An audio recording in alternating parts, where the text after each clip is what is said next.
So,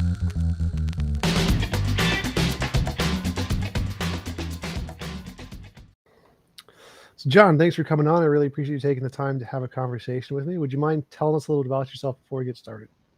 All right, my name is John Fisher 2.0, not my real name, but thinking everyone in the audience could have guessed that. I run a channel on YouTube called Original Wind Productions. I haven't posted a YouTube video on there in about a month because I was on vacation over in South America. I am back now, but Tom, while I was on my vacation, reached out to me, wanted a conversation. I did make a promise to him, so I figured I'd do a video with him. I have a discussion on the explanatory power of theism versus naturalism. So I'm here to discuss that. I mostly do philosophy of religion stuff now, but I also have had a long interaction with inter-Catholic debate stuff. So over things like the Second Vatican Council, dialogues with Protestants, specifically Anglicans, and my channel runs the gamut for whatever I'm interested at the time. And yeah, I'm just here to discuss this stuff with Tom. So hopefully we have a good discussion. Cool. I am an atheist, by which I mean I believe that all of the evidence seems to best indicate a naturalist hypothesis. Could you tell me some of the reasons you believe that a god should be preferred over naturalism? Right. So I guess the sphere I would say God should be preferred over naturalism is specifically in the moral domain. I think that God is a better explanation of moral truths, objective moral truths, than naturalism would be. I could go over some of the reasons there, but because ethics is a rather big domain of discussion, would you prefer just to talk about what our presuppositions are? Because, people can differ about what they believe in ethics. Some are moral naturalists, some are moral non-naturalists. Some people are eudaimonists, some are consequentialists, others are deontologists. There's a lot of ways you could kind of branch this out. I can go into what I believe about metaethics and ethics, and we could kind of compare that. And well, I'd like to start with the reasons you think that God is better than naturalism. That's mostly what I'm interested in. That's what's interesting okay. most. All right. So here are some of the reasons why I think God is better than naturalism. So at least in the domain of ethics, there's a question of why be moral, but there's another question of why even try to be moral. Whenever we take on a challenge of some sort, like let's say, Tom, you decided today that you wanted to become an artist, like you want to become a world-renowned artist. You have to know what you're sacrificing in terms of time, effort, study, all this other things to even succeed there. And you have to decide that it's a worthwhile sacrifice to even just put in the effort here. And if that's the case, why think that on naturalism, sacrificing all those things is actually worth the effort if you were to try and succeed? And those are some of the things you just have to sacrifice. You also have to have. Well, start with that one for 1 sec. Why does that matter? So, like, if I'm thinking about morality and whether or not it's true or false that some moral statement is the case, whether or not I want to try to be moral or try to live up to that standard is irrelevant, as far as I can tell. Like, it's either true or false that killing babies is wrong, and whether I personally want to be motivated to try to be moral is completely irrelevant as far as I can tell to objective morality. So why does that matter at all? Right. Well, because ethics isn't just some theoretical discipline. It's not like, let's say, mathematics. It's actually something you want to put the work and effort in. So, for example, especially in areas where you're pretty much undecided, or where it seems like people can have contrary but seemingly reasonable conclusions. So, for example, if a woman wants to contemplate, should I have an abortion here? And you tell her, well, this is my conclusion. I think it's very rational, but the opposite side also has their conclusion, and they are just as rational in believing it. And at the end of the day, she's still going to be like, should I have this abortion? She has to at least have some reason for her conclusion, and she has to have some certainty that it is the right or moral conclusion if she is to just proceed in that direction.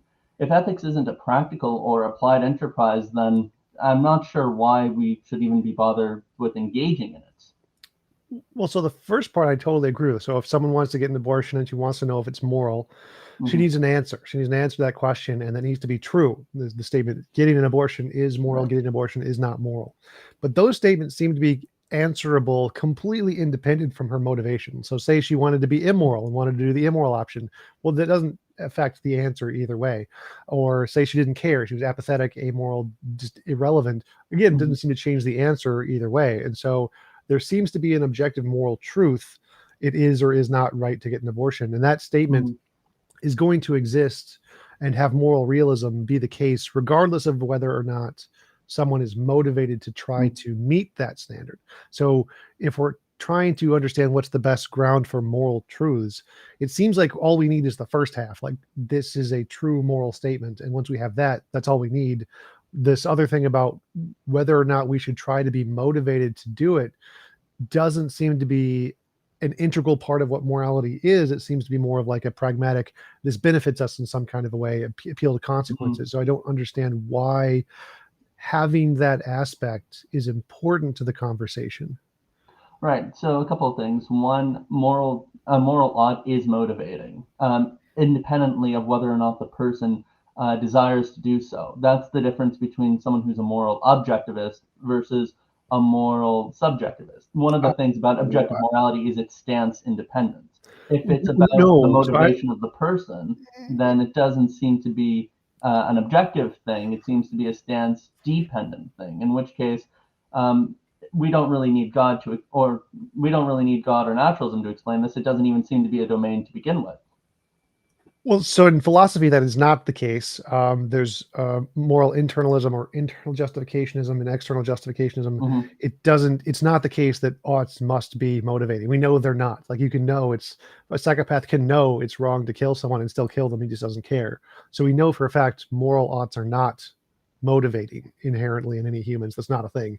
I know it's wrong to eat animals. I just don't care. I like bacon. So it seems inherently false that oughts are motivating in and of themselves.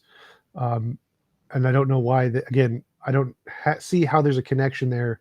Even if moral statements existed, why they would or would not be motivating, it seems relevant. Again, I don't see why it would be.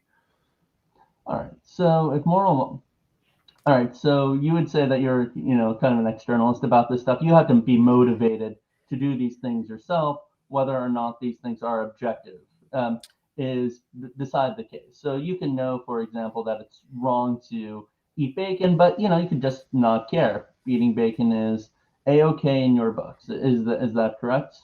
Well, no, it's immoral. It's wrong to eat bacon. I just don't care. All right. It's just not a matter that you should be concerned with. Is that correct? Well, no, I should still be concerned with it. I just don't care. So it is a moral matter. I am doing an immoral thing. I should care. I just don't. All right. So if that's the case, I would have to ask why. So let's just grant that's the case just for now. How do you explain why we should study morality or even be concerned with it if we could just, shrug it off as not even caring one way or another? Like, what's the point of even teaching this or deriving moral truths if, there's no real consequence to them as we apply it? So, for example, I could talk about I don't know, Pokemon. I really like that as an anime, but I wouldn't make that an academic study. There's no real world benefit to studying it or applying it. It's fun. I like talking about it, but tell that to the billionaire YouTubers. Like, what's the point of even just having this domain of ethics? It doesn't. It seems on naturalism, ethics is inconsequential one way or another if someone can just shrug it off. Well, I accept hypothetical imperatives. So if you want to understand morality, you should study morality. If you want to understand science, you should study science. So hypothetical imperatives are sufficient to give us reason to do things. So you don't believe in categorical imperatives, is that right? Not in that sense, no. So you don't believe something is a reason unto itself to do something. You believe if it depends on the subjective desires of the person. Is that correct? Yeah. Oh, all right. So, okay. So I think that categorical norms seem to be an indispensable part about ethics. Like, If somebody tells me this is the right thing to do, then that's reason enough to do something. I could say I'm apathetic. I can say it's not in my best interest. I could say a lot of things, but that doesn't take away the fact that that it gives me reason to believe something. So maybe we could discuss whether or not categorical imperatives exist, and then maybe we could go back on to whether or not theism best explains this. Sure. So I don't see anything of what you said about categorical imperatives to make sense. It's like if I say there is some categorical imperative, that doesn't give me any reason to believe or to care, just irrelevant. Like the only reasons that exist are the ones subjective to my mind.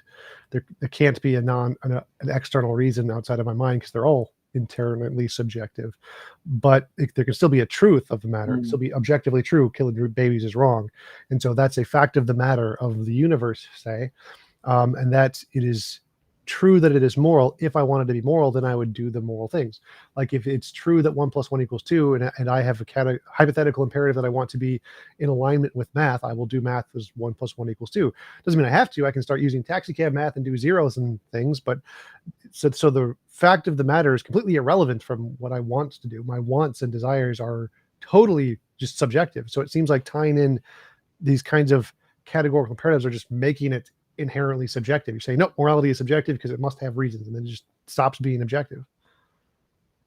All right. So I would take the position that what gives us reason to hold to something is, like you, I'm a bit of an externalist, at least when it comes to things like justification and warrants. I would say that we have a design that enables us to learn things about the world. And this design is reliable. And by the way, design, don't be scared, doesn't necessarily need to entail God, at least at this juncture. You could have a cognitive design done by evolution. In fact, I think Richard Dawkins talks about this in like this book, The Blind Watchmaker, that evolution is actually a design process. And I'm good to go with that. So I believe we have this cognitive apparatus that was designed in some way, and basically it explains our link between what we believe and what we know through the external world. And if we didn't have that, of course, we wouldn't come to know moral or any sort of truths, because they're what enable us to adapt to it. So, for example, if our ancestors evolved and they had a cognitive apparatus that told them that there was no external world, or insert any other radically skeptical scenario, then they wouldn't really be reproducing or benefiting in their environment. It wouldn't contribute to their harmony or the harmony of their descendants. And that's why generally we have this system that reliably tells us that there is an external world, there is other minds, there is, I'd say, good and evil, and all this other stuff.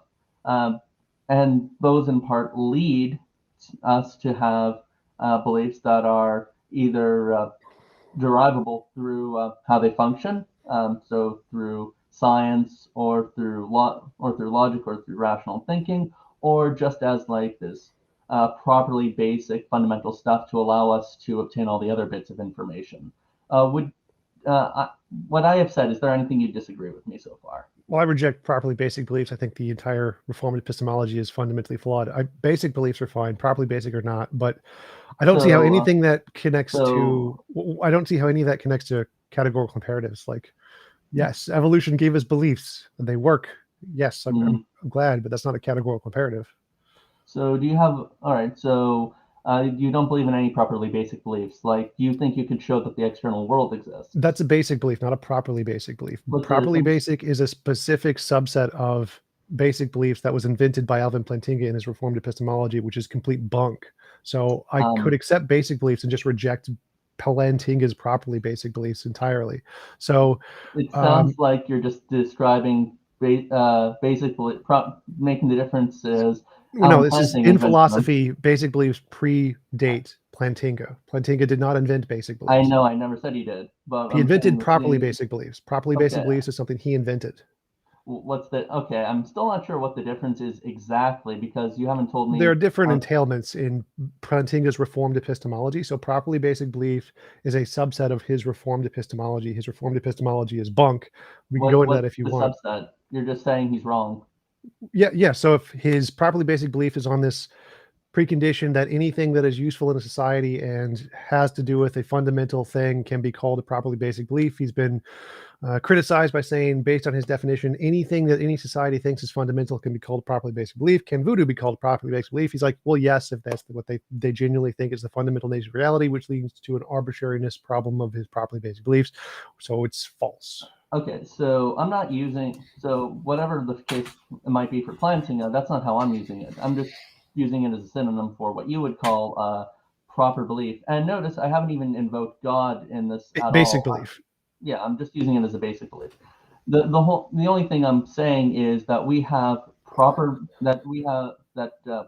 our cognitive faculties were designed.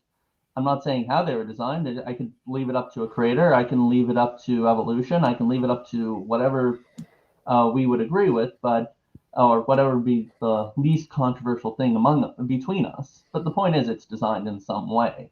Like that's all I really need for this. And as such, what I'm saying is, because we were designed with this faculty, that it instills in us beliefs that are reliable to learning about the external world. How do you go from that to it's a categorical imperative? Right. So, all right. So this is where I would go with what exactly it means to say that such and such a thing is good and I think maybe we have to define what the good is between us. So when I say the word good, and you say the word good, let's discuss whether or not we mean the same thing before proceeding, just so we avoid some equivocation here. When I say something is good, I'm saying it's operating as it ought to. And hence, I think norms are a little more foundational to that. And I think normativity is something that explains what is the proper function of something. So, for example, if the heart, what is a heart? The heart is what pumps blood through our bodies, and its proper function, or a good heart, is pumping blood, keeping us alive, circulating, and it does it in a healthy manner if it does it at a good rate. And you could just list all the other stuff that the health and biological science tells us, but we generally have a good idea of what a good heart is. Likewise, I think a good human being can be defined in these ways. And I would say that behind the word good is all these normative qualities that tell us what if it's behaving as it ought to, as it should be. So let's go from there. Like, sure. So thoughts about that? Well, that seems to make morality arbitrary. So say we were designed by evolution to reproduce at a highest rate possible, then someone who's raping and pillaging like Genghis Khan was extremely moral because he's operating in the way he ought to by design of evolution. So if morality is contingent on design, morality is subjective and arbitrary. So a few things. One, if Genghis Khan was raping and pillaging, then that only tells us about what are called reproductive qualities. Human beings have other designs that tell them exactly, or other qualities that tell them how they're behaving. So yeah, we are reproductive creatures. So the argument was, if we are designed by evolution, and evolution's ultimate goal for us is to reproduce, then anything that maximizes reproduction is most moral. So right. You saying that there's other designs, well, that's just irrelevant, because if our ultimate designer is evolution and no God, and it designed us for reproduction, then being reproductive is the purpose of humanity, and that would maximize morality. So from what I understand of evolution, it doesn't have a goal in mind. Like evolution is just describing how exactly environmental pressures select for particular which creatures adapt and then proliferate and then go on to reproduce. And the remember, ones that adapt in their environment do this. That's not really something that's goal oriented, but it allows certain but it allows certain people to, it allows certain creatures to adapt and then reproduce their own children. And because it reaches Earlier you said that offspring. design could include things like evolution. Yeah. Right. What I meant was evolution doesn't exclude there being goals within nature. Sorry, or at least that's what I meant to say. So I'm not saying like by goal evolution is this being that, or is this thing that has intentionality and a goal to derive from things, but rather what I meant is it can include things which do have their own proper function. All right, so I'll change the argument. If our morality is to do what you are designed to do, you can be designed to do anything by any particular god or whatever. Maybe there's a different kind of a god, and if so, then morality is arbitrarily tied into whatever desires it potentially has. So if a god designs you to murder your son or daughter or whatever, then murdering your son or daughter is moral, and so that seems to make morality subjective and arbitrary and obviously false. Yeah, have you ever watched? There's an anime, A Full Metal Alchemist. Have you ever watched it or Yes. even read the manga? Remember when Shao Tucker designs what is it called? Basically, he combines his daughter with his dog, and he creates this Homunculus. creature, the homunculus. Yeah, and basically, the homunculus is not something you want to design. In fact, would we, just to bolster your argument, would we say that Shao Tucker in designing this meant for a creature to be self-harming by its very existence, suffering every moment? Is that what he designed or intended to? So yeah, I agree. If design is going to be determined by the pure intent of the designer or a bunch of arbitrary facts or happenstances, then yeah, I agree. That's not really a good basis for design. Like if you have a demiurge who creates a being, and this being just suffers every second, and that's the intent of the demiurge. Like you have a good being there. I would say no, but that's not what I mean by proper function. So by proper function, I basically mean something along the lines that Robert Koons had, and basically here's his three standards. First off, for some kind to have a proper function, members of that kind existing in whatever state they are, well, that state is causally explained in part by a causal law linking the state and the kind to the function as the effect. So for example, and that's just the first criteria. So basically, let's take Shao Tucker's daughter. She's a particular kind of thing, a homunculus. She exists in whatever state she's in, and as a result, she functions to suffer, every second of her life. Now, by that, yeah, maybe you can just derive that that's her proper function, but you also have to discuss. Well, that would fit the first one, because the first one is it's like tied into some law that is guiding its existence or something like that. Yeah, I mean, so like the existence of that homunculus is only there because of the desire to create it. So and the depression part was only because it was a failed experiment. If you did it right, it would have worked fine. Yeah, exactly. But maybe Shao Tucker was, a really evil person. That's what he tended to do from the very beginning. I know that's not the story, but yeah. So in that case, his desire for her to suffer would be an integral part in her existence. Yeah. If he didn't want that, it wouldn't exist. Yeah, and that actually leads to the third criteria. I'm going to skip the second for now, but the third one is the existence of this kind is partially explained by it, but by what? Basically that's his intention. The existence of his daughter in that state is intended by the designer or whatever the system brought it about. Okay. All right. So the second criteria is the system of functions that results forms a harmonious, mutually supportive whole, and this system contributes to that end. So basically, could you say that again slower? Yeah, the system of functions that results, that is the system of functions that result in this homunculus. The harmonious and the other things. What are the harmonious other things? A harmonious, mutually supportive whole. So basically, it results in a whole unified thing. and that system contributes to that end. So that system contributes to the harmony.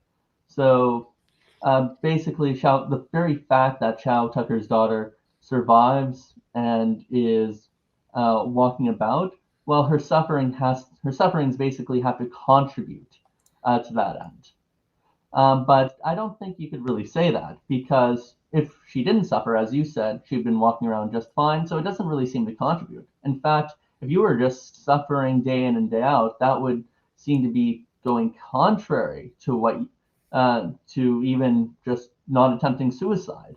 That sort of psychological harm is something conscious creatures tend to want to prevent or not live through. And as such, you can't really say that, something like going on and suffering in perpetuity is something that's a good basis for your full harmonious functions.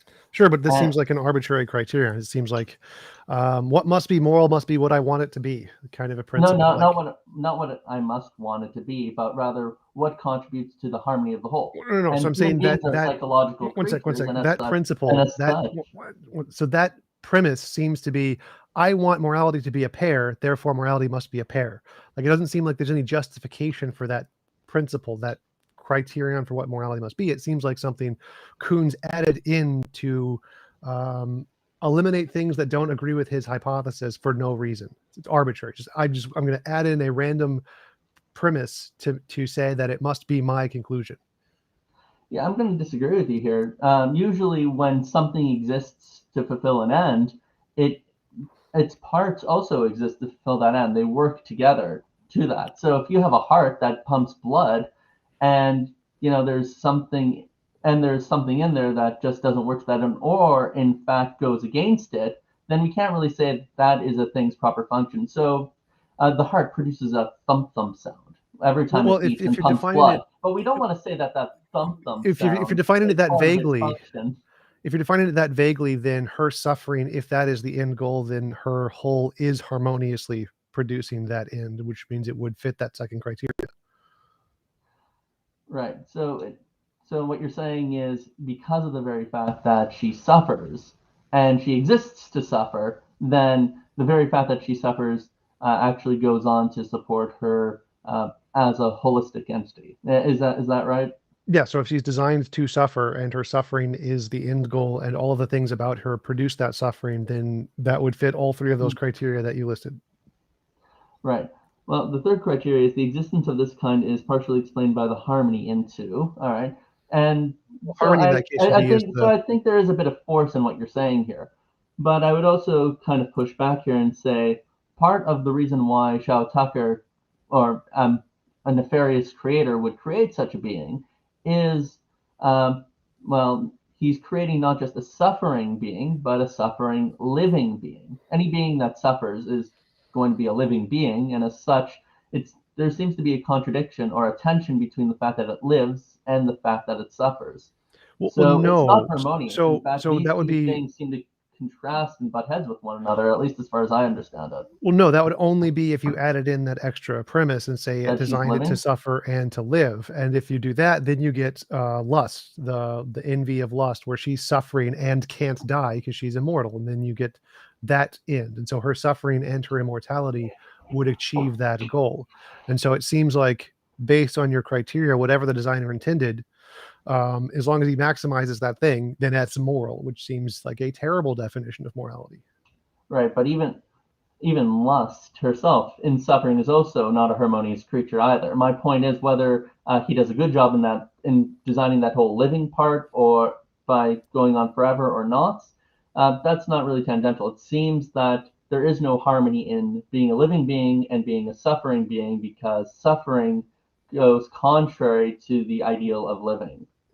Well, no. So that doesn't at all go against, like, living is mostly suffering, but harmony there, it seems like you're trying to. But we constantly avoid that. Like, if I throw our subjective intentions, you would duck because you would want to avoid suffering. Our subjective intentions are irrelevant here. So, like, if morality is determined by the gods, it's not even an intention. You would just duck out of sheer reaction.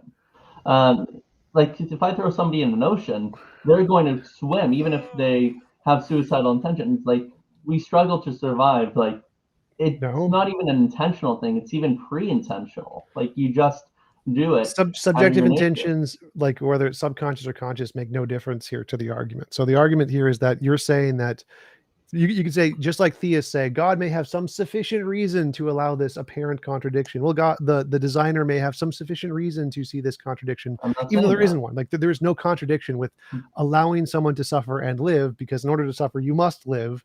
And so if some God wants a maximum amount of suffering for one person, he will want that person to live a maximum amount of time, so that they can suffer for a maximum amount of time. So there would be no contradiction between suffering and living, but none of that matters here. So it seems like you're cherry picking. Well, his intentions would still be, well, he might have two intentions, but those intentions, when formed together, would not harmonize, because that's harmonized perfectly. So one intention, I want someone to suffer. In order to cause someone to suffer, they must be alive. They can't suffer while dead, presumably. So I want them to live for a maximum amount of time, which means I would design them to make it impossible for them to kill themselves. It'd be hard for them to do this, and they would fight to survive as much as possible so that they could maximize the amount of suffering they've had. There is no unharmonious relationship between those two things. It's a perfectly harmonious relationship. You want suffering, so gotta keep them alive. It doesn't only have to be harmonious. It also has to be they also have to be mutually supporting as well. They are. Suffering does not mutually support living, and living does not mutually support suffering. So in fact, those two would be at total tensions with one another in the harmonious role of the creature as it continues to live. So I'm not exactly sure how this goes against the second criteria. The reason we touch fire and it burns and we go away, suffering does support living. It literally does. But again, this doesn't matter. Can you give me that example again? I'm not sure I understand it. If I touch fire and it burns me and it hurts, it causes suffering, then I run away. So it keeps me from walking entirely into the fire and burning myself to death. So the suffering can support life in many cases. That's literally the point of pain for human beings in evolution, is to promote life. And so it does actually support that. But again, this is just cherry picking. It literally doesn't matter.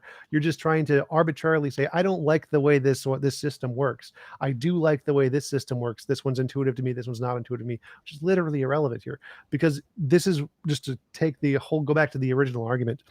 This arbitrary labeling you're doing in order to try to establish this harmonious relationship nonsense.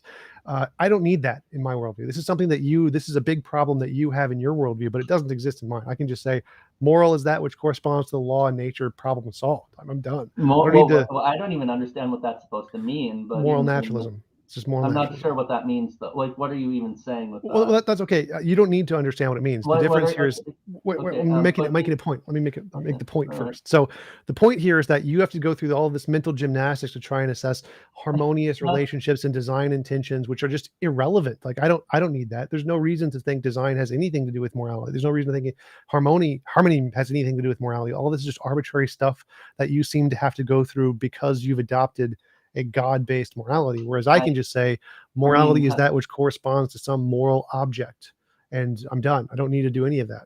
So, well, first off, both of us have to explain proper function, whether you're a theist or an atheist. In mine, it has nothing to do with morality. That's the. I think that even if you're not going to say proper function grounds morality, you're going to have to say it has something to do with it. Like if I cause your heart to stop beating, like you're going to have to want to say that I've done something wrong in that case if it's unjustified, if I randomly do so. So, for example, let's say I give you a bad medication that stops your heart. Chances are, one premise is that I stopped your heart. I'm doing something that's contrary to your heart's proper function. There's something in that you're going to have to take into consideration when. Nope, I would take none of that into consideration. You would consider none of that about. Because I would say that the only relevant moral condition is your consciousness. So if your consciousness is damaged, that's immoral. Your heart only tangentially is reflective of your consciousness. And so whether or not, no, it's not. If your heart stops beating, that's going to affect your consciousness. Can consciousness exist without hearts? Your consciousness. I said your consciousness. Again, that's irrelevant to the argument here. So my argument here is that it's not. You are an embodied. Are you a materialist? Do you believe that your mind is connected to your body? Finish the argument first. So the argument here is that there is no logical necessity between a physical heart and consciousness. There's We a will physical eventually necessity, have yes? brains in vats just fine. You don't need the heart. So what is morally significant in my view, what is the morally imperative moral agents is the consciousness, not the heart. So if someone doesn't need their heart, it's not immoral to stop it. So stopping the heart isn't immoral. It's ending their consciousness that is immoral. Look, this is And a so great. I would not say anything about purpose. I don't care about the purpose of the heart. I don't care about the purpose of any of the You things. know, No, it's irrelevant. It's what? completely irrelevant to my This model. strikes me as a very interesting side of morality for spirits and ghosts, but not for human beings who have bodies. No, this applies to all consciousnesses. If you are human and conscious, if you are a spirit and conscious, if you are a God and conscious, in my view of morality, what is morally significant is the consciousness. Damaging the consciousness is immoral, but the body isn't necessary for consciousness. So it is not inherently immoral to damage. No, you already believe that. That's not a controversial statement. No one thinks it's logically impossible to have a consciousness without a body. No one thinks that. So if you can have a body, naturalists do in fact think that. no, like no one thinks you need a heart. Zero human beings thinks you need a heart. You can replace that with other things to support consciousness. You don't need a heart. Yeah, but I'm putting you in danger. Oh my God, this is not hard. You don't need a heart. So damaging a heart isn't inherently immoral. Damaging a consciousness is. Okay, how about stabbing your brain? Like that certainly has a proper function. If it affects your consciousness, that's what matters. Do you damage the consciousness? You don't think you need a brain? No, because there can be other things other than brains logically possible to have ghosts. Yes. Morality for spirits and ghosts, but not humans. No, oh my God. All roses are flowers, but not all flowers are roses. Like what you're saying is literally incoherent here. So if my morality applies to all flowers and then you're complaining, oh, but roses, like I don't care about the roses here. This applies to all flowers. Stop interrupting. Stop interrupting. So if I'm making an argument about all flowers, and you keep bringing up roses, and I say, no, the principle is more general than that. It applies to all flowers. And you keep saying, oh, but it doesn't apply to roses. Like, yes, it does. All flowers includes roses here. So if you damage the consciousness, that's immoral. You can indirectly damage the consciousness by killing a heart. But you can kill a heart without killing the consciousness. Therefore, the heart and its purpose is irrelevant to any of this. It's irrelevant. It's not irrelevant. It is literally no, irrelevant. It's not, because your body, your heart supplies blood to your body, and your brain needs blood to function. And if you don't have, and if your brain isn't properly functioning, your consciousness is not properly functioning. If someone asks you to stab their heart, it is moral to stab their heart. I don't think it is. I know you're wrong, but my view, no, you're wrong. The view I'm trying to explain to you is that it's okay. Wait. So the view I'm trying to explain to you is that the stabbing of the heart, relevant to its purpose, is irrelevant. So if someone wants you to stab their heart, assisted suicide, and you do it, that's moral. It may be against the purpose of the heart, but that doesn't matter. The morality is here without evidence or with justification. Right. So I'm just explaining my model to you. So your model entails purpose, mine doesn't, and you said how, and so I'm explaining to you how it doesn't entail purpose. So in this case, the prioritization is the will of the individual. If they will to die, like assisted suicide, and you kill them, that is moral. Their purpose is irrelevant. It just doesn't matter. And so in your case, where you have to prioritize the purpose of the heart, say, and so it's immoral to stop the heart, that means that you're prioritizing their heart purpose over their conscious desires, which would be, obviously to vast majority of humans, immoral. You are forcing them to live against their will, causing them to suffer, and that seems to be an obviously negative consequence of your view that isn't in mine. But going back to the point, this is how mine doesn't entail anything about purpose, which is your original question. Okay. All right. So So a few things. One, I'm going to address something you said a little earlier about how some suffering is needed in order for survival. So pain receptors are needed, like as you said, to catch small amounts of suffering in order to avoid copious ones, like getting a small burn in order to avoid burning yourself by walking into a fire. So yeah, I would agree that there is a purpose in having stuff like pain receptors to catch suffering. So suffering isn't needed, but rather pain receptors are needed, and that supports the mutual and harmonious whole of a human being. I don't really have an issue with that one, but human beings can obviously want things that are contrary to to what they ought to be desiring. So And so, for example, you would at least admit that somebody could do something against their self-interest and then go on to regret it. You would agree that people regret their decisions, correct? Sure. And you would agree that stopping somebody from doing something contrary to what their best intentions would be wrong, right? Say that again. Stopping somebody from doing something contrary to what is in their best interest seems to be a moral thing to do. So, for example, if somebody No. wants, so, all right, so let's say I decide to stop somebody from signing up for a pyramid marketing scheme, and I realize it was just a scam later on, and I thank them for it. Should I say that, well, what you did to me was still wrong, even though I would have been screwed out of my money? Like, Yes. So like the moral really? thing to do would be to give them the option, the information. This is a pyramid scheme. Here's how I can show you it's a pyramid scheme. You should not do this, but you still have the freedom of choice to choose that decision if you so choose. Forcing them to stop is immoral. Giving them the option and the information to stop if they're a rational actor is the moral thing to do. So if let's say if my spouse doesn't believe me, I end up cutting their access to our bank account, and then later on, when they do believe me, because I get better information from somebody who was in this pyramid marketing scheme, and I showed them what happened to them and how they were hurt, and my spouse thanks me for this and going all this way um, to protect their side of the assets, that's not considered wrong.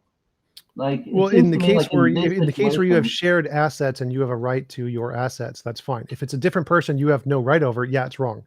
So if there's some other person you're not married to, you have no right to freeze their assets. It's immoral for you to freeze their assets. The only moral thing to do is to give them the information, allow them to choose for themselves. right? What if they don't believe me? And what if they don't believe the information I have at the time? Then you're not And this allowed to is do information anything. any reasonable person would believe. What if they're just being irrational in their rejection of it until such time they are being rational? If their brain is incapable of rationality or consent, like if they're under 18 or whatever, or they're under some mental damage or something, then you're allowed to do those It's, things. But it's if not mental they're damage; they just reject the information. Like some they're if people, people can rationally reject information and not be irrational. So theists do it but all the time, religious people. But um, um, it's a joke. But okay. yes, so people can be rational and reject information, and that's perfectly fine. They have a right to do that. That's their choice. You don't have any right to stop them from investing in bad investments. What about the government? Okay, what about the government shutting down some scam and preventing people from investing in it? Do you The think that's government wrong? is a justified, evil, terrible thing. What? Taxation is theft, but it Really? is, yeah. So the Really? government is a needed evil. It is a bad thing that we need to prevent worse bad things. I think the government. Oh, okay. So I'm not really sure of this position. So on the one hand, you're saying the government is evil, but on the other hand, you're saying yeah, It's it's evil, but it's necessary evil. justified evil. Yes. But I don't So think. like But isn't trolley problem. isn't So like the I'm trolley sorry. problem, you have to kill one to save five. Killing the one isn't evil. It's still bad to kill the one, but it's necessary to save the five. So the government does lots of bad things, but they're to prevent greater bad things. Yeah, I agree. We tolerate some of the evils government does because by getting rid of the government, we would lose out on, a greater good. I'm not going to disagree with you on that one. But when a government does something evil, we want to say that that thing is indeed evil, correct? So is the government shutting down scam an evil? Like that's what Yeah, I'm asking.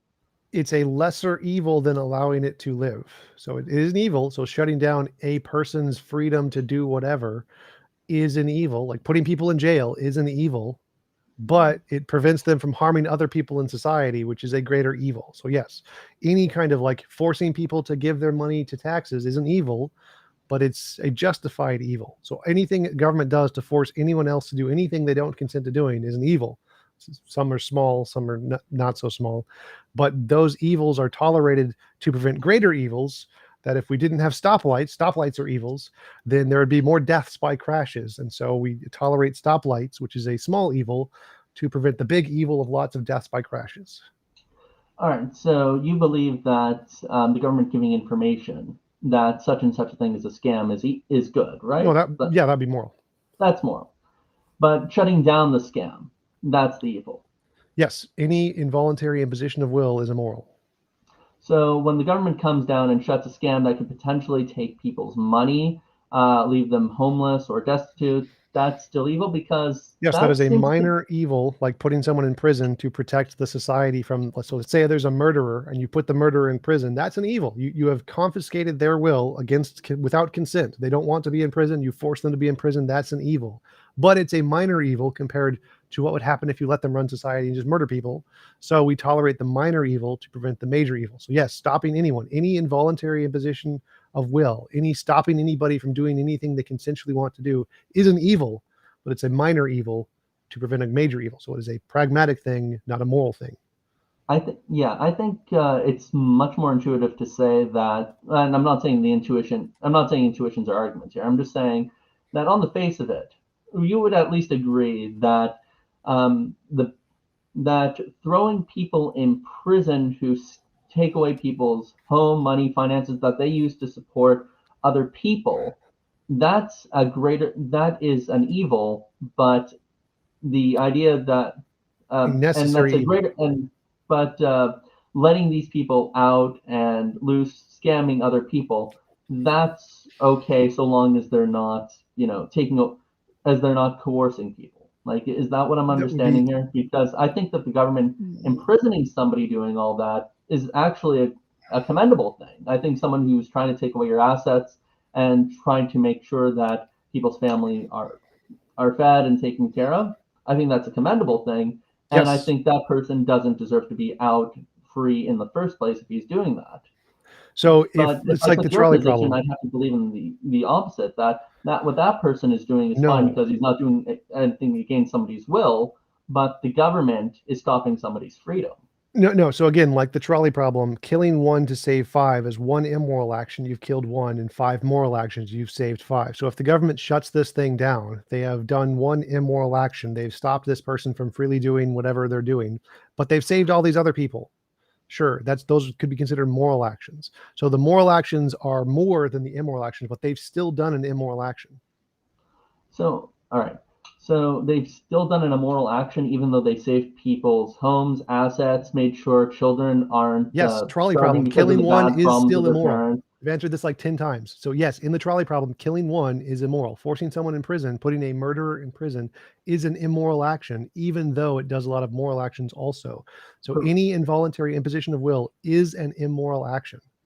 All right. So okay. So let's go with any voluntary imposition of will is an immoral action. What do you base that on? That's my conclusion of the evidence when looking at the patterns of moral intuition and moral progress and plotting them out on a line and seeing where they lead.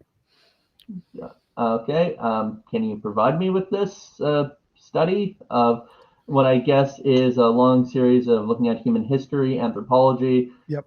comparing humans across cultures? And by the way, chances are Yep. you probably need to provide some sort of standard to measure moral progress is being made in the first place. Nope. So you don't need So the moral progress is a label. The label doesn't matter. All I need to do is show a plot line, like over time, some maximization of some property and show there's a line there. Whether you what call it property. progress or regress doesn't make a difference. The pattern is still objectively there.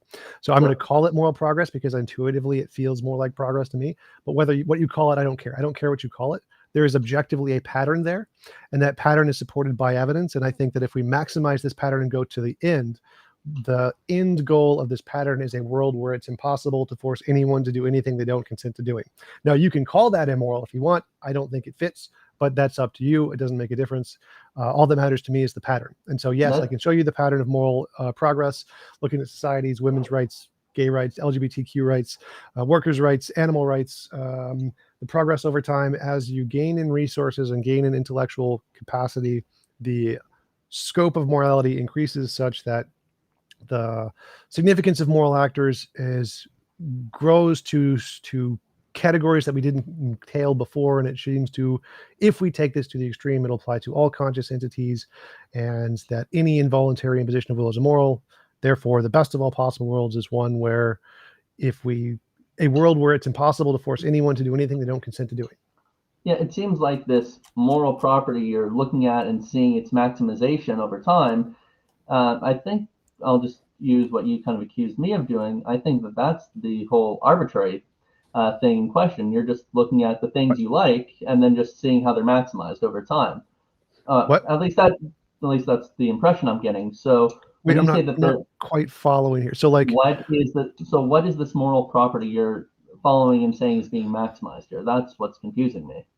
well, so we use the word moral to refer to things. Like we see a baby being drowned, we call that immoral. So we have these intuitions that this Who's we? word morality refers to certain kinds of actions and not other kinds of actions. Mhm. And so we put all of those actions in a box and we call these the moral actions. Morality has something to do with those thingies, whatever connects those thingies. And so those are data points. And we plot those data points, try to find a pattern, and then describe that pattern with a principle, and that's the moral principle. So it isn't arbitrary. I'm not just picking these at random. These are the ones that we emotionally feel the word moral corresponds to, as opposed to ones we don't feel the word moral corresponds to. Yeah, so if you speak to some moral anti-realists, Lansbush is an advocate of this position. He would say something like, what people mean by moral or good, these words are indeterminate or underdetermined. People don't have like a consistent basis for what they can mean. If you look at some of the Well, more I would older agree. models of I would agree. anti-real, I've talked with Lance Bush. I agree with him on that point, but the basis part doesn't matter here. What matters is do they have feelings about certain data points? Do they see a baby being drowned and feel that's immoral? Yes. That is a consensus viewpoint throughout most of history. Yes, they do feel that. So even though they don't have a consensus, consistent consensus. basis, that part doesn't matter here to my argument. My argument only means, do they have a consistent feeling towards particular moral events? And which they do. There are lots of particular moral events that there's vast amounts of agreement on, even if their basis isn't agreed upon. So the basis doesn't matter here. Actually, it does, because if the basis is, let's say, non-cognitive, then you can't really measure it. Like, how can you measure boo or yay, for starters? Well, you People could who still don't, measure that. So like if their you view can't of measure. morality is non-cognitivist and they still say drowning babies is immoral, and by that I mean boo or whatever, that would still be a data point. But most people aren't non-cognitivists. So the vast majority of humanity throughout most How history do you know aren't. this? Data polls from most of history around the world. Polls from most of history. Okay, most of the time when we take polls, it's usually from university students in Western. What percent of humans are religious and have been religious throughout all recorded history? Like, this is not a hard one. Okay, yes, a lot of people have been religious, but religion is hardly tied into a shared universal moral attitude. I didn't say there is a shared universal moral attitude. I said there are shared universal moral intuitions Oh, about particular events. So drowning babies is wrong. People feel drowning in babies is wrong. That could be just a result of evolution. If we feel drowning babies is wrong, we won't drown babies, and that's good for the species. That's a common trend that's been through all societies, probably due to evolution. Very good evidence of that. And it's a pretty good consistent thing that's throughout most human societies. The ones that didn't have that died for some reason. Who knows why? And so, yes, there are very consistent patterns in moral beliefs that we have that are very good for life and people. And so, yes, there are very good patterns that we do have very good evidence for in evolutionary biology, even if that's yeah, all it was. but if you, in all honesty, if you're just looking at, human consensus, this is just moral anti-realism, because you're looking at people's stance-dependent positions. I mean, granted, Right. granted, you're finding a consensus among human history and stuff, but it's still stance dependent. It's still subjective. You're measuring a Again, you're subjective attitude, conflating but the it's still data points. subjective. You're conflating the data points with the conclusion. So the data points, yes, the data points are there, and the data points are there independent of whether or not it's a non-cognitive view, a relative view, subjectivist view. The data points are the same in all of those views, but they're just the data points. Are the data points there? Yes. Whether or not they're just a result of evolution or just a result of subjectivism or just a result of non-cognitivism doesn't matter. What matters is are the data points there? Yes, we agree. Drowning babies is wrong. That's a consensus among humans. Can that be a result of evolution and nothing more? Yes. Can that be a result of just subjective happenstance? Yes, but it's still a data point. So the data points are there independent of what conclusion you draw from them. Yeah, I mean, if you look, I mean, I'm pretty sure if you looked at most of human history, most human beings would honestly tell you that poop tastes bad. But that doesn't mean that there's some, and I Right. agree. I And agree. I've never tasted it, but I would probably venture to say it probably does. Yes. But we would probably not like the taste of it. But that Yes. doesn't mean that there's no like objective property Yes, you're right. of, I of agree. taste in things. But Yes, just because you have but a it's consensus, still a data point. It's still a data point. It's a data yes, point there, regardless of which conclusion you draw from it. the So data. so those are separate topics. Is it a data point? Yes. poop tastes bad, and then we can use this data point to indicate who knows what, poop realism, maybe, who knows, but it's a data point. That's all that matters. Is there a consistent data point? Is there a pattern in the data point? Can we follow this pattern to some conclusion? That's all that matters. Whether you agree with the patterns, it doesn't matter, because your question is how do I get to my model of moral realism? I look at the data points, and we agree they are data points. That is, poop tasting bad is a data point, regardless of what it indicates. Would you agree that most people think that, would you agree that it's also a data point that most people in human history thought that the government is a justified institution, that something like government is a good thing? I have no idea. Okay, how about the fact that there have been throughout human history governments, and that most people usually justified this institution? Or even slavery. Like, at the very point, people think coercion on some way is a good thing. So it seems to go contrary to your overall conclusion that the good thing is that we should have less of an imposition of force against our conscious wills. So I'm not exactly sure how that helps establish your conclusion, when the very method that you're using would probably give us data points that go against your very conclusion. Because my conclusion isn't that everyone from all time has always wanted 100% no involuntary imposition of will. My conclusion is that that's the end point, and we're not at the end point. How can you say that that's the end point when every point leading up to this was like, yeah, we want some involuntary imposition of will? Like, because it's decreasing. Because it's decreasing. So, like, if we all have, let's say we all want brown rocks, and we like brown rocks, but then the amount of people who want brown rocks continues to go down every year, until the point where it's like, oh, there's a pattern here. Less brown rocks every year means maybe we're trying to get rid of all the brown rocks. That's the conclusion. So if there's a pattern where we're decreasing the amount of consent, decreasing the amount of violations of consent, and that pattern holds true throughout every society that has resources and intellectual growth, then it's reasonable to say if we follow this pattern to its extreme, none would be the end goal. Okay, I'm just not following your brown rock example here. People, so what's exactly the analogy here? Is the brown? Can you spell it out for me a little clearer? Yes. So imagine there's a society, 10 people, all they like is brown rocks. Then one has a kid, and that kid likes 9 brown rocks and 1 blue rock. And then those have kids, and they like 8 brown rocks and 2 blue rocks. And then if we keep following this, the more kids we have, the more blue rocks get to be favored. And the percent of blue rocks continues to increase in the society. And every year it continues to grow and grow and grow at a steady rate. Then it's reasonable to say if we follow this pattern to its extreme, at some point, blue rocks are going to be the majority or even the entirety of every kind of rock that this group likes. And so if we find a pattern of that changes, that there is some amount of evil consent that is tolerated in a society, and that goes down over time, and less and less and less and less of it is tolerated. And if we continue to follow this pattern, just like the blue rocks, we can see that, at some point, the majority of these will not be. Maybe even all of them will not be. So it's just, we see a pattern. We're not even finding that pattern. In fact, yes, in the past, not only have we had just local governments, but we've had state governments. And then from there, you get more nationalistic governments covering larger bodies. And now we have international government bodies. I'm lost on your government analogy here. So, all right. So you agree that the government is a body that dictates against our will, right? Yes. Okay. So now, not only do we have the governments that existed in the past, but we also have international governments. We have governments that operate in specific regions of the world over the national governments, like the European Union, for example. On top of that, I'm still not following. So yes, there are still brown rocks. I agree, there are still brown rocks. We have more brown rocks, not less. That's my point. Yes, we have more governments. So do we not have more imposition of will? No, the number of governments is not a greater imposition of will. It's the things that can be done to you by those governments. So in the past, governments could rape you and kill you and take you and do anything you want. Now they can't. Now you can sue the government. So we actually have more rights today than we do in the past. Even if there's more governments today, I don't know if that's true. I don't really care. But out of curiosity, how many women can you marry now? As many as you want. No. Today you can only marry one. Nope. How many could you marry in the past? You can still marry as many as you want. You just don't get tax credit for it, which is fine.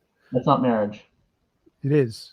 No, So because in the marriage, past, no, because in the past, wait. So going with your example, in the past, you never got tax credit from the government for any number of wives you married. They did not care. They didn't give you tax credit.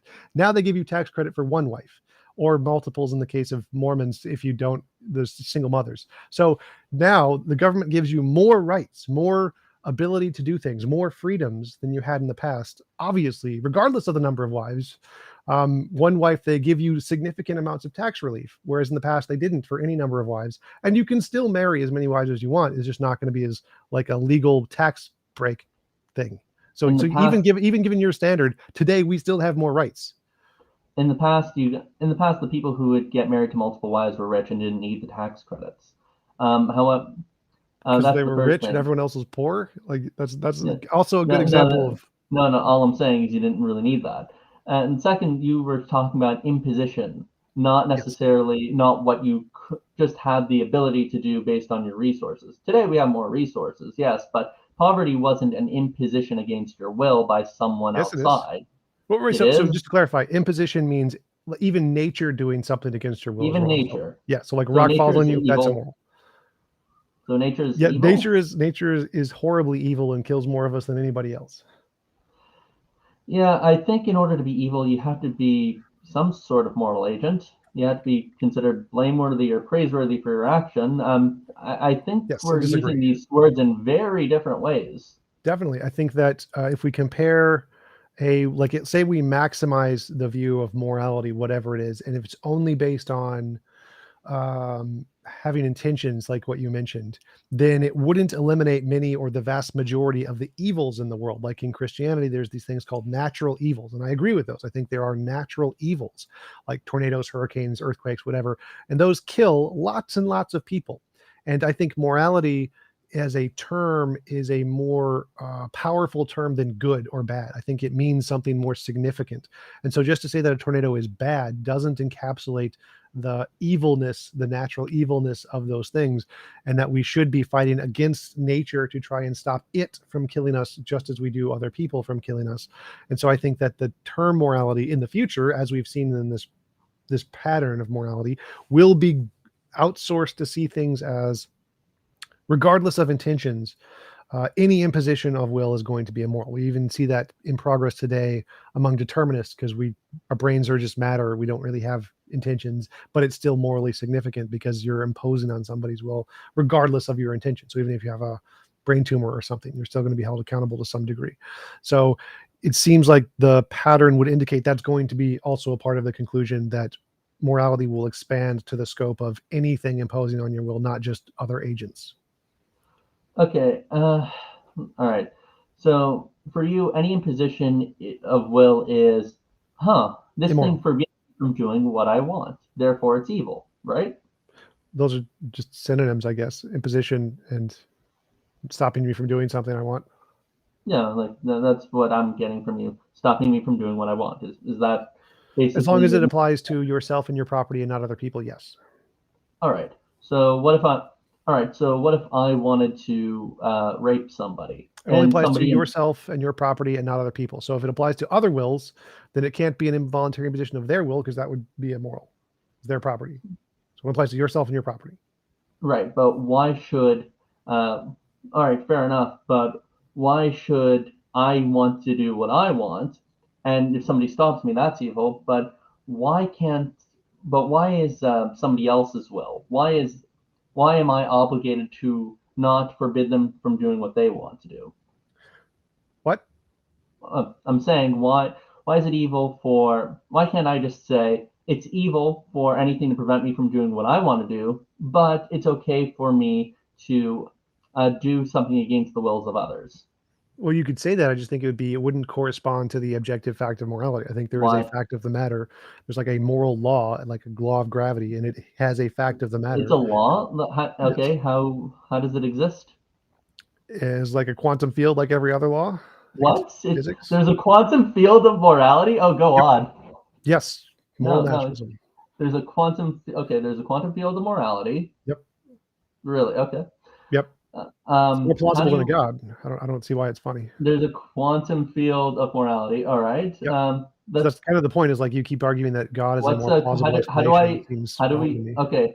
All right. So there's a quantum field of morality. Great. Sure. Now, how do our best physics discover this? In the future, we'll probably be able to discover like any physics. So it's speculative. Yes. All right. Still better than a god, but yes. Still better than a. Okay. So you're speculating that there's a. Okay. For me, I'm not saying God grounds this. In fact, what I would argue is human nature grounds this. I'd say that under theism, you actually have a better way of fulfilling and trying and succeeding at of accomplishing the goal of being a good moral person. But that's in terms of some of the external factors you need. Internally, I think that that it is your human nature that grounds morality. And I don't need to posit some sort of quantum field. I just have to look at human nature, which is something I can look at and assess. Wait, what? So God doesn't ground the morality. Human No. nature grounds the morality. I don't follow that. Yes. Yes. Human nature grounds morality. That was what I was arguing. You have to just look at the purpose for which human nature exists for. So my view of morality applies to all conscious beings: aliens, cats, dogs, mice, everything that's conscious. Then you just have to look at alien beings and assess their functionality. But because we don't know of any alien beings that exist, so we can't look at it to make those decisions. That's We why know of I'd other say species, speculative. right? I'm So sorry. other species, animals, lions, tigers, bears. We know of other Mm, animals. So I think all conscious beings are morally significant. I think no. You're conflating moral agency with moral significance. I agree that animals are moral patients. I just don't think that they're moral agents. I think by looking at human nature, you can show that in virtue of being rational beings, or at least those human beings that could exercise reason, those would be moral agents. So how is their morality grounded in human nature? All right. So first off, we looked at the proper function of anything. So I listed 3 criteria already, and I'll just go over them again. The members exist in a state K where, um, and in that state, they have a proper function which is linked as an effect to some cause. The second thing is that this system functions in a way that it forms a harmonious, mutually supportive whole, and the existence of this kind is explained by the harmony contained in two. So, in virtue of those things, we have a proper function, and then from there on in, if there's we have that we can say that the proper function of a human being is it does what it ought to do. And this is actually looked at and compared to other theories like granting I'm proper lost. functionality. Okay. So how does humans doing what they ought to do is moral translate to how can we understand how everything else is morally significant? Because my view, all conscious agents are morally significant. To explain why they're all consciously significant, there must be some moral fact that connects them all. I think that's a law of physics, and that's what It's, makes everything moral. well, if And you so, don't, so well, how does your view mhm. that human nature grounds morality expand to the other conscious things in the universe? You have to just look at their own nature. But they are good. But if you just look at what they are good for, then we even look for why we have obligations to them just in looking at our nature.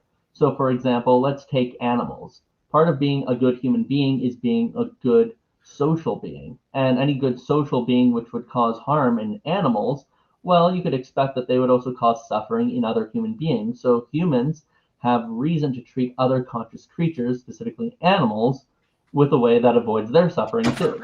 So it doesn't have to do with something that they have a right to, but rather it has something to do with what we expect from other human beings in Test. virtue of what we would want them to do to us. We want them to cultivate virtues that do not contribute to our suffering. So we'd want laws and we would want dictates where they don't harm other conscious creatures either. That tends to be why we don't like human beings that cause suffering in other creatures.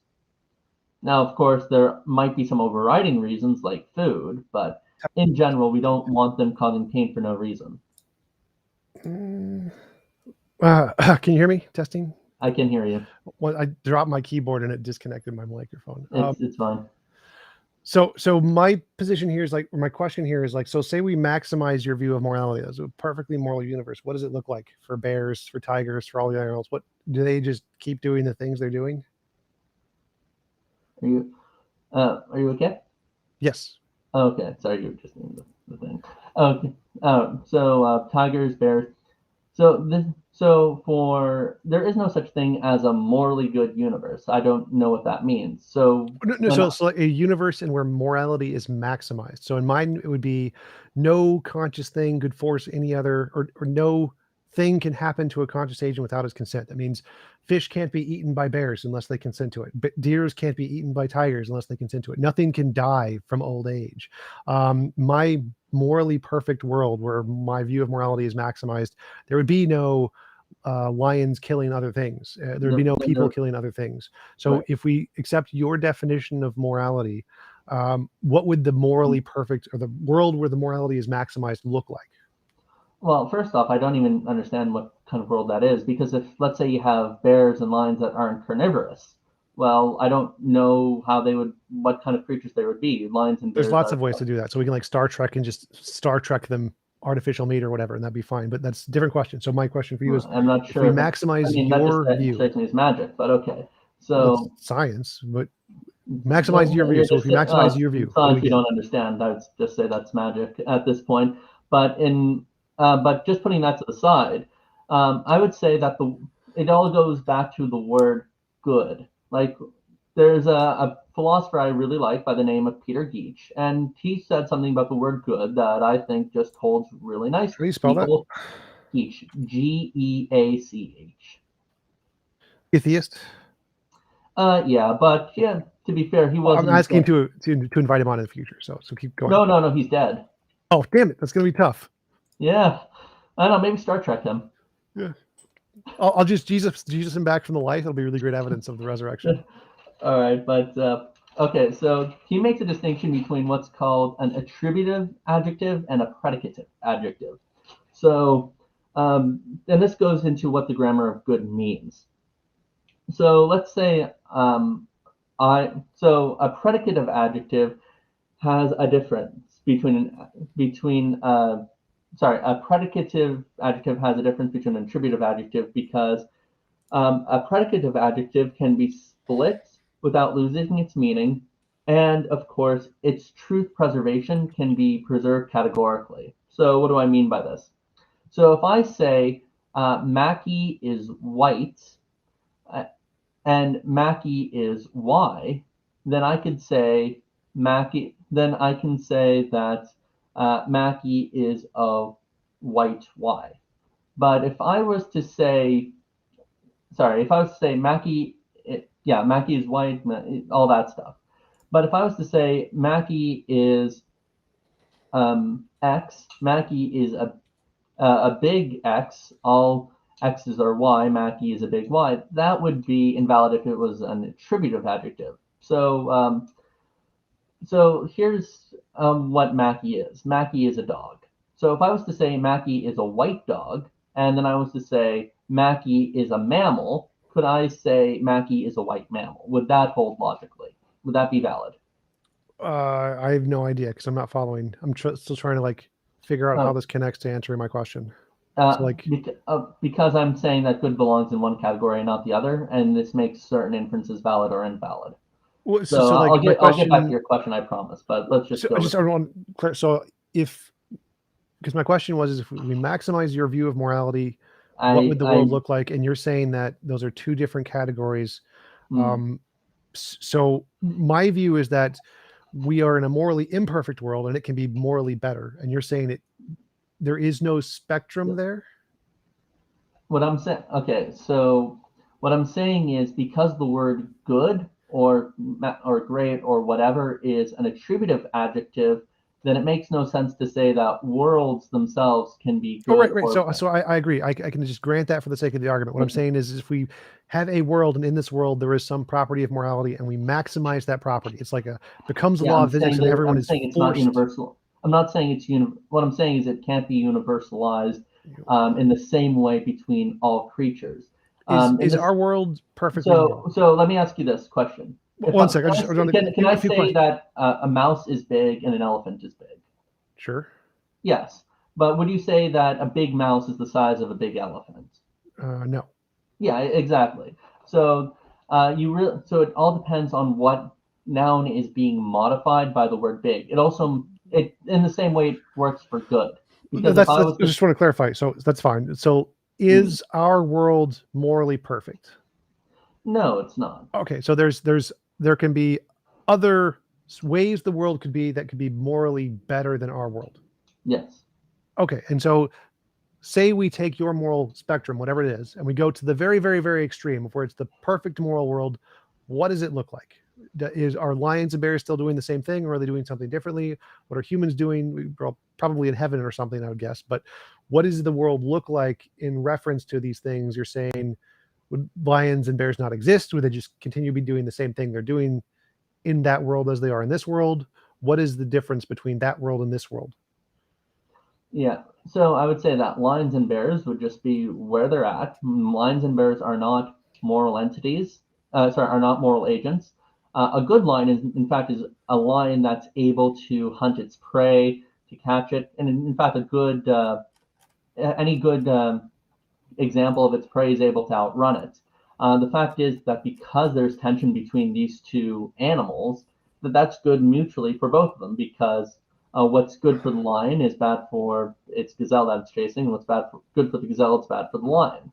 Human beings, on the other hand, are good, and I'd say all human beings are good, insofar as they can live up to the moral dictates by which they can derive from their nature. And that is what I would say makes a universe morally perfect. There are agents such that they always follow the dictates given to them by the natural law, and by extension the divine law.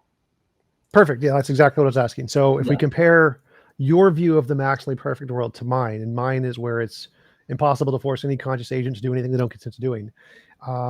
It seems like if we're intuitively trying to assess which is more moral, yours seems to have vastly more immorality than mine. Yours has lots of death and suffering and eating and pain. Why is that? Things. But why is that wrong? Well, because why is that immoral? It's intuition you're appealing to, right? Yes. Well, we have to. That's the only evidence we have of morality. But my view here is to say, if we're asking most humans and we're trying to assess, and we look at these two worlds, kind of like if we look at a baby being drowned or a person helping an old lady, and we want to say which one's more moral, people intuitively say, okay, helping the old lady is a more moral action than drowning a baby. Drowning a baby is immoral. And so they can compare two instances and use their intuition to try to assess which is a better view of morality. And so if we do the same thing with our models, your best of all possible worlds versus my best of all possible worlds, it seems like the vast majority of people are going to be like, yeah, the one where you can't force anyone to do anything they don't consent to doing is a morally superior world than yours, where lions are still eating things. And that's the rub. You're using already best of. That's just a title. That's irrelevant. You're kind of embedding already kind of a standard. Already in that word, you're kind of embedding a notion of goodness that I not only don't agree with, but I think is incoherent. So what I said was, what does it mean for a world to be the best, unless you mean it's doing what the world is good for doing? Remember, so what I said was your best of all possible worlds versus mine. So best of just means the maximization of the moral property in this context. So I'm saying if we just grant your model and maximize it and look at that world, and grant my property and maximize it and look at that world and compare the two. So it just means a maximization of the moral property here. And so the argument is that if we take your best of all possible worlds where you've maximized your model, and my best of all possible worlds where I've maximized my model, and compare them intuitively, like looking at a drowning baby and looking at helping an old lady, it seems like most people are going to conclude that mine is morally superior to yours. Yeah, I mean, that is, in my understanding, just an appeal to popularity here. And I don't even think intuition is a great way of justifying morality. I generally think that at least not anymore. I think after seeing a lot of the points brought up by anti-realists like Bush, like for intuition, a lot of the studies that we have aren't really well supported. They don't actually look at some of the really necessary things you need to know to understand people regard the best of as being stance independent, as being cognitive, all that other stuff that we need in order to assess whether they would think that way. And if we're just looking at a subjective appeal, regardless, it's just an appeal to popularity. I don't really see how that's a good data point in your favor. On the other hand, we could actually look at human nature. We could actually say, okay, what makes a lion a lion? What makes a good lion a lion? What makes a good human person a good human person? And we could say, yeah, that's it. We could just look at the thing in question, assess its biology. We can assess what the proper functions it has as a harmonious whole are, and we can just understand what would we expect it to be doing given these proper functions. What makes this thing a harmonious whole? What makes it survive? What makes it continue on? What seems like an appeal to nature? What are some of the things that hinder that harmony? What make it go away? Like you could actually look at that seems like stuff. an appeal to nature fallacy, where it's saying nature does it this way, and so there's two problems there that I see. One is that I don't think you can say there is a way a lion should be, like the way it's designed. Like that doesn't make any sense to me. That's irrelevant. It seems like it's yes. It seems like all like wait, one sec. So it's like all biologists tend to agree it's not designed to be a certain way. It happens to be that way due to the way nature is, and if nature would change, the lion would change. And so the way a organism should be is contingent on its environment, and you change its environment, that completely changes the way the organism should be. There isn't any particular way a lion should be. It's just relative to its environment, and that's it. It's purely coincidence. There's no correct answer about that. Then that would make any evolutionary assessment how it came about arbitrary too. And I don't think you want to do that. I don't know what you mean. Well, okay, so it's just a coincidence that it evolved in this fashion? Yes. No, there's a sufficient explanation that explains why it evolved sharp teeth and claws and why it runs as fast as it does. But those are also coincidences. Yes, the biologist is going to appeal to its environment and the past and the evolutionary process, but that actually goes to show how its existence came about, why this is the kind of creature that exists and adapted and not some other creature. And that to me is actually a perfect explanation of Kuhn's criteria 3. So I'm not following there. So to me, it does seem to be a pure coincidence that lions took over as opposed to lizards and dinosaurs. The reasons lizards and dinosaurs died out was because the oxygen level in the environment dropped. And so but that's not arbitrary. That's an environmental or physical explanation. Right. So my argument here is that there's no explanation. So my argument here is that the particular way lions are is completely arbitrary, and it could have been infinitely many other ways. But the reason it happened to be this way is simply because of the way other organisms evolved in kind and how they fit into the environment. No. You're appealing to the environment. You're appealing to other creatures. Yes, anything could logically have possibly done it, but that's not a good alternative explanation. We're dealing with that seems to be a problem for your model. We're not dealing with mere possibilities. So that seems to be the problem for your model. Is it logically arbitrary that when I came into my house today that there was no stack of money on my bed? You're focusing way too much on the word arbitrary here. It doesn't matter. So if there's infinitely many ways a lion could be replaced by other organisms, and those other organisms could do things opposite of lions or whatever, and their assessment of whether or not they're morally good is if they function in the environment. Then literally anything that functions in the environment is morally good simply because it functions in the environment. And that's it. That's the only criterion you have now. No.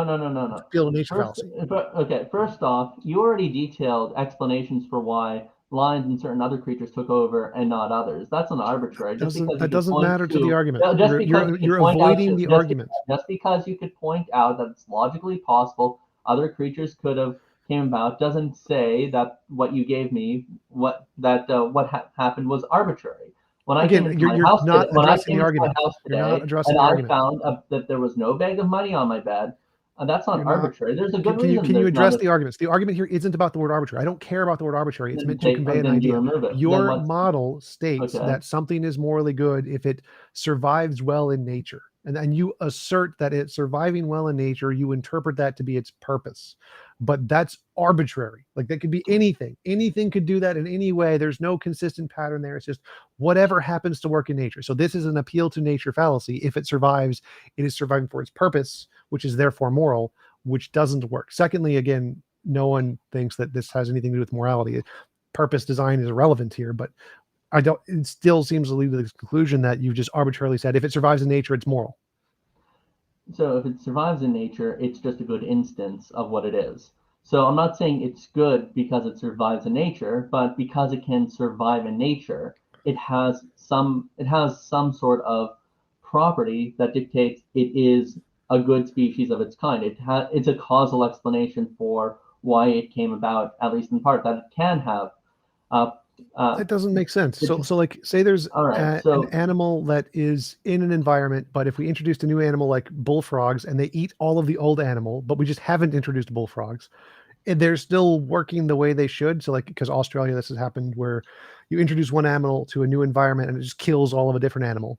Does that mean prior to the bullfrogs, they were moral, but once you add the bullfrogs, they're now immoral because they're bad at surviving in their environment? Well, no, that just means that, and I would have explained this a little more if we just went over the difference between a predicative and an attributive adjective.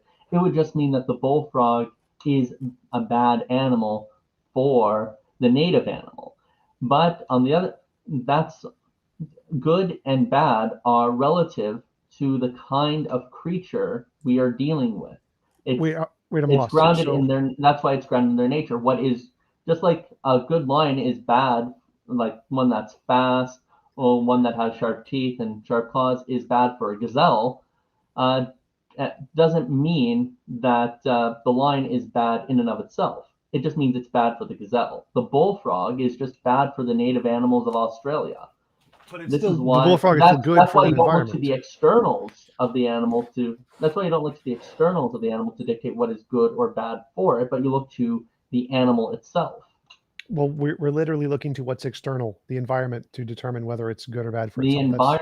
The environment only explains how it came about and why it has the good properties that it does. It gives us a causal explanation, but in terms of finding out what is good or bad for it, that's why you have to look at its own biology. Well, this is where I'm getting confused, because you're saying this is why we can tell that a good lion is one that is fast, not because of the fact of its evolutionary history, but we could already do so just by looking at it. You could tell a good animal, you could tell like a good carnivore is one that can catch its prey. It has sharp claws, not by knowing anything about evolution. We knew about that before evolution, but just by looking at the nature of the creature. So I'm totally lost on what you mean by good here. Just it seems like what you mean by good is it works well in environment X. It does. When I say good, it just means it does what it ought to do. Well, so that's just restating the premise. That's just your definitionally equivalent. I need to know more about what that means. And it seems like what they ought to do, how you define what they ought to do, is it's good in environment X. That seems to be the conclusion of your definition there. Also, I just wanted to ask. I wanted to answer the super chat. So, what would you both say? Lions or lizards are more like Jesus? I'd say Jesus is more like a lizard. I would say that Jesus is more like a lion because Jesus is the Lion of Judah. That's why you got to know your Bible. Okay, but just going back to your question. Yeah, so the environment isn't the only thing that tells you about what constitutes a good or a bad lion. So, for example, it's not just about catching prey, but you also have to look at the psychological features of a lion. So let's say you go into nature and a lion is just convulsing. It's just having a seizure. You can tell that's not really a good lion because it has something to which is not contributing to what it ought to be doing. In fact, it's hindering it. Now, we didn't have to look to its environment. You can just tell that the lion has a very deviant psychology. So now, of course, you can't look inside the psychology of a lion. It's pretty hard. It can't really rationally communicate, but those are some external signs of when you have a bad lion. And likewise, so, but it seems like those factors you're still just assessing, does it function in the environment? So say like you've heard evolutionary argument against naturalism, Plantinga's evolutionary argument against naturalism. I have. The psychology of the lion could be that it's a bullfrog sitting on a padded leaf, but if it functions in the environment, you're still going to say this is a good lion because it seems like a criterion that you're using to assess whether or not something is a good lion is whether or not it survives in the environment well.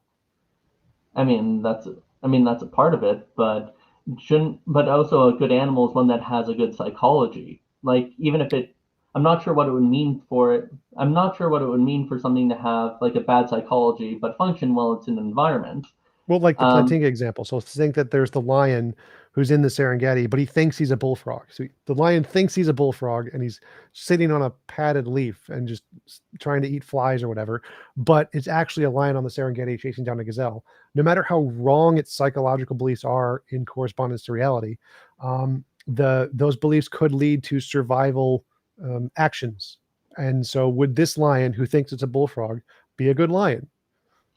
No, I would think that it would. No, I don't think it would be a good lion. In fact, I think if it was on the Serengeti and it thought it was a bullfrog, but at the same time its like body was chasing a gazelle, like not only do I think it would be a bad lion, I'm not even sure that would be a lion. Like I think if we're to speak about the mental states of any being, it should be one that works in tandem it should be one that's connected to its body. Like I think, like I'm not a substance dualist here. I don't think that, in the sense that I think that the mind is a separate substance from the body, and they can have no causal interaction. They could have any psychophysical law. I think that a lion is a purely physical creature, and I think that if we were to say that it has a psychology that is deviant from its body in that extreme, I don't even think we're dealing with the lion here. I think that. So would you say it's a good bullfrog? No, it's a good lion. It's a good. Okay. No, it's a bad lion. It's not even a good bullfrog. Like, okay, but let's say it outcompetes the other lions. So let's say the lion that thinks it's a bullfrog is the most evolutionarily advantageous animal that just outcompetes all the lions. Which one is it now, a good or bad bull lion? No, I don't even know, and I'm not even sure it is a lion. Like, so are you familiar with epiphenomenalism? Yes. Okay, are you an epiphenomenalist? Probably not. Okay, neither am I. So, and in fact, this is actually one of the arguments against the idea. For those of you who don't know, an epiphenomenalist is someone who believes that mental states can't cause physical states, but physical states cause mental states. So so let's say that there's a mental state like you're suffering, and the suffering of an animal explains why it doesn't go fully into the fire and it only goes in part after touching it. Then that actually is a causal explanation telling us why the lion isn't fully going in there. Likewise, if a lion believes it's a bullfrog, then it's such a useless belief that I don't even know. That's at that point I had to say what are mental states actually doing in this picture? Wait, so do you reject Plantinga's evolutionary argument against naturalism? Well, if it works, it doesn't work for that for that reason. I'm not taking a position either way on Plantinga's evolutionary argument. I'm saying if that is one of the reasons to support it, it's not a good support. So Plantinga's evolutionary argument against naturalism is the fact that evolution selects for survivability, and so it doesn't care about what the actual beliefs are, and so the beliefs can have no correspondence to nature in any way. No, but beliefs need to have correspondence to nature. I don't know how you can not believe that. That's literally the entire point of Plantinga's argument. Have I espoused that argument here?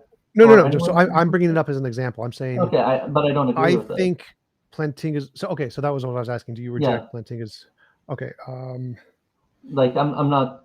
Yeah, like there's a huge literature on that one. I can't say I accept it, but I do think that beliefs do play a role in any creature's survivability and adaptability here. I think that if a lion believes it's a bullfrog, it's not going to survive that well. So if this did happen, would this be a refutation of your moral model?